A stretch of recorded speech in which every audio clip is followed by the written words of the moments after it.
Hello, Vicki Blanchard. I'm your ALS coordinator for the Bureau of EMS, and you are here today to take your protocol rollout and protocol exam. Before we begin, the first thing you should do is get a copy of the protocols and have those in front of you. Once you have those, we'll get started. If you don't have a copy of them and you need to find them, you can get them on our website. If you Google New Hampshire Bureau of EMS, you'll find, we pop right up and you can find the protocols right on our main website up at the top banner. So to get started, I first want to just take a look at the protocols, and you'll notice there's a new look to them. We've reformatted them a little, although we have kept our color for the green, yellow, and red for the EMT, advanced EMT, and paramedic. And you'll also see a new section that's blue for extended care. We'll talk about that a little bit more further on today. Also, you'll see there's some red flags, which are cautionary items in the protocols, and then boxes on the bottom that are our little pearls of wisdom. This is additional information that you would need to, or should know about the particular conditions. So we'll get started, and we'll have our State Medical Director here, Tom Dupree, and the Chairman of the Protocol Committee, Dr. Jim Swosey. So we're going to start really from the front of the protocols and work our way back.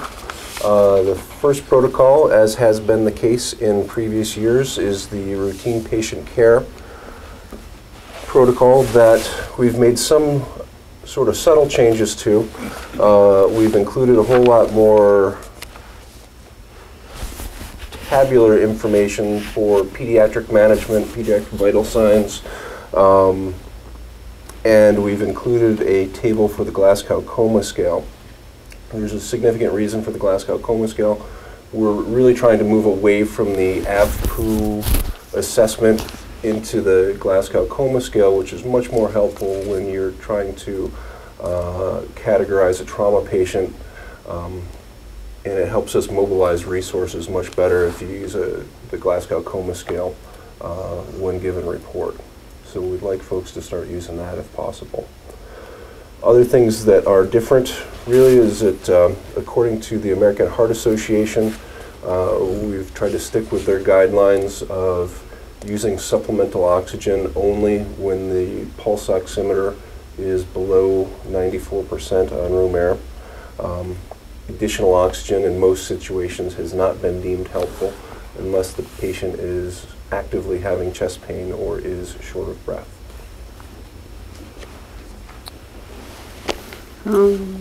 Next up, I think, is the exception protocol, which is a very new protocol for us. It's one that we've borrowed from Massachusetts, recognizing that we are unable to really address every single situation you might encounter in protocol. We have developed this exception protocol that would allow for doing things that are not necessarily in protocol, but it's sort of a, I think really the best way to get this across is probably to just read the whole thing to you. I know that's not necessarily what you were looking for when you signed up for this video, but allow me to read it. The statewide patient care protocols represent the best efforts of the EMS physicians and pre-hospital providers of New Hampshire to reflect the current state of out-of-hospital emergency medical care, and as such serve as a basis for such treatment. For situations covered by existing protocols, providers are expected to operate under those protocols. This exception protocol may not be used to circumvent protocols or directives of the Medical Control Board, such as medical-assisted intubation and cricothyroidotomy. We recognize, though, that on rare occasion, good medical practice and the needs of patient care may require actions not otherwise authorized by these protocols, as no protocol can anticipate every clinical situation. In those circumstances, under this exception principle, EMS personnel are authorized to take actions not otherwise explicitly authorized under these protocols, provided that, number one, such action is within the current scope of EMS certification and licensure and their scope of practice, and they have obtained the approval of online medical control. The exception principle is intended to be used only when unanticipated clinical situations arise. The exception principle is not intended to cover advancements in medical science or emerging changes or improvements to existing protocol. These advancements should be evaluated based on best available evidence under our existing protocol process for review. Where a patient has a medical condition that cannot be appropriately treated under existing protocols and has provided the provider with a written treatment plan prepared by the patient's physician and approved by the provider's medical control physician, the provider may perform the treatments prescribed in the treatment plan, provided they are within his current level and scope of practice. This specific instance would not require online medical control. And because this should be a rare event, we are trying to keep track of the instances in which it happens. Therefore, any actions taken under this policy are considered something that should be reportable to the Bureau of EMS and to your local medical director within 48 hours of the event occurring. I hope that these protocols will allow us a little bit more latitude when we encounter a very unusual situation. I do not anticipate that these will be widely used. These really should be sort of reserved for rare events. An example of that would be like a hemophiliac who has their own factor, might be, strikes their head good distance from a hospital. That's something they have a physician order for. This would allow an EMS provider to call into medical control and discuss the case and give that factor as prescribed by the physician if the patient would have the factor with them. It's really important, I think, on this protocol that in Tempsys there'll actually be a drop-down that you're using this protocol, and that'll help us as the Bureau of EMS track it.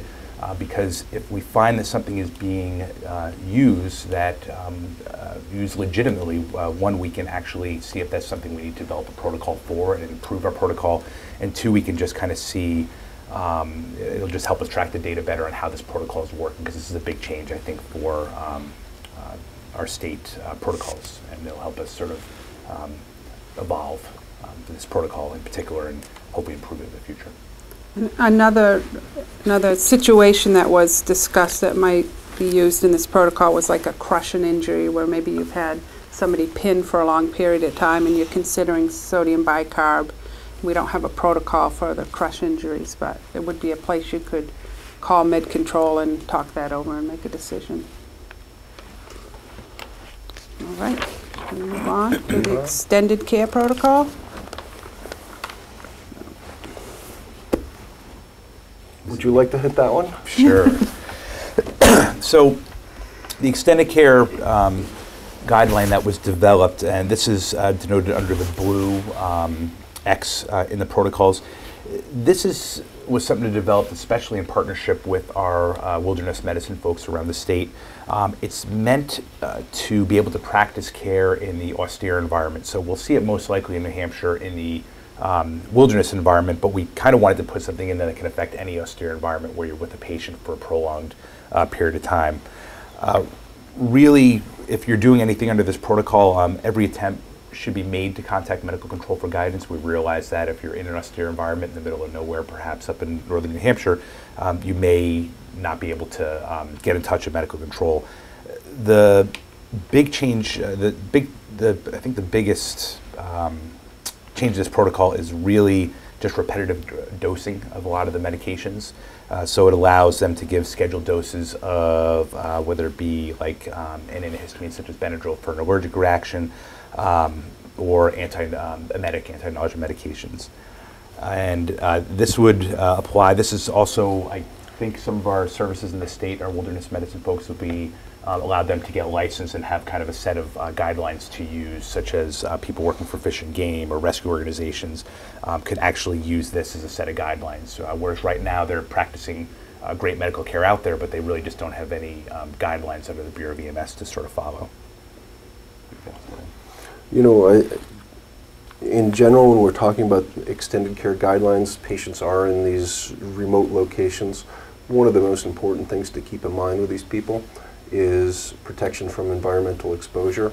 Hypothermia is a significant comorbidity, so try and keep those patients warm and dry as best as you can too. And I think that one other important thing to point out on these is some of the extended care that is allowed under our musculoskeletal injuries.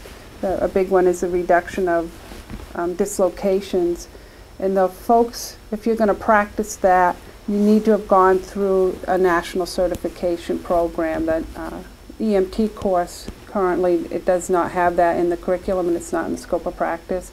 So if you are going to be performing that, you have to have completed that program. Next protocol is adrenal insufficiency. This was a new protocol that we introduced 2 years ago. Really the only change that we've made here is for the extended care environment and for repeat dosing, in which case you would dose hydrocortisone every 6 hours, either for adults or children. The adult dose is 100 milligrams, either intravenously, intramuscularly, or intraosseously every 6 hours. And for pediatrics, it's 2 milligrams per kilogram by the same routes for adults. I think that's the only thing that's really significantly different for adrenal insufficiency. Mm-hmm. Yes. All right. Next, we have allergic reaction. And again, this has some extended care protocols to it. At the EMT, advanced EMT and paramedic level, we are going to allow Benadryl, PO, or orally, to be administered in the, again, extended care environment. Also, if you'll notice here, this is like the first protocol. You see we have a red flag that talks about epinephrine having different routes and concentrations. And then there's our pearl box at the bottom, which will describe anaphylaxis. There's a couple of the things we did with this protocol. Our old protocol didn't address some of the other signs and symptoms of allergic reaction. So if you look down at the pearls, that's sort of defining what a allergic reaction, or really what anaphylaxis is. And some of the ones that are a little unknown to some EMS providers is you can have a patient who has anaphylaxis. They can be profoundly hypotensive and just have nausea and vomiting and maybe diarrhea as their symptoms. So we want to kind of add that in terms of that it's just beyond, it may not have a respiratory component, and that would be a patient who may still require intramuscular epinephrine. And the epinephrine, I think, was important. We are encouraging providers to sort of really look at their dosings and concentrations of that medication. EpiPens, if you can afford them, I think that they probably are preferred. The problem is we're also aware that it's cost prohibitive for a lot of services. They're very, very expensive compared to the vials of the Epi 1 in 1,000. So if you are using the Epi 1 in 1,000 vials, just make sure you have a way to either label it or separate it out from your cardiac Epi, and make sure that's going to be given intramuscularly. We want to avoid IV errors, because that could cause a fatal cardiac arrhythmia if that's accidentally given IV. And one carryover point from last year, we had removed subcutaneous dosing for epinephrine. Lots of studies done showing that it is much, much more effectively absorbed through intramuscular administration than IV administration, and that you should use the largest muscle group available because that also enhances absorption. So really shouldn't be using the deltoid anymore. It should probably go in the thigh. Would be the best place to administer it. And again, I'd like to emphasize Jim's caution about the multiple doses. If at all possible, please find some way to label your vials of epinephrine appropriately so that you do not give the incorrect concentration intravenously. It could cause heart attack, stroke. There have been deaths reported, so please be very, very cautious. What's next?